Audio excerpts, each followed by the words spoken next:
Merienda tayo, guys. Bibingka. Binili ng asawa ko kaninang umaga. Ngayon ko lang kakainin. Bibingka. Masarap yung medyo may sanog-sanog. So.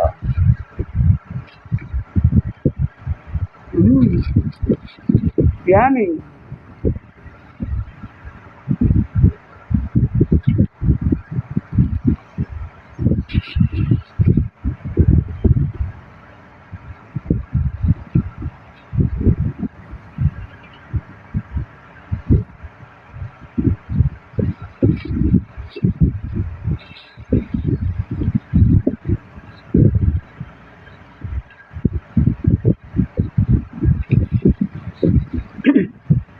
Kanina inaantok ako kaya ang ginawa ko, kumanta na lang ako para mawala yung antok.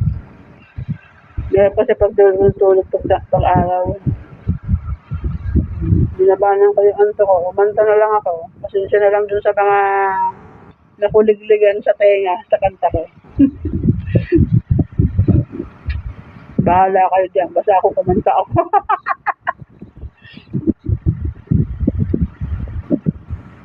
Up.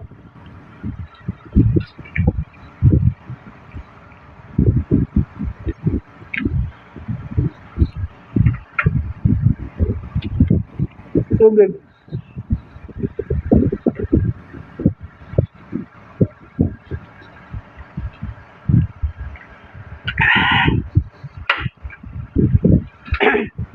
Thank you for watching. Good afternoon.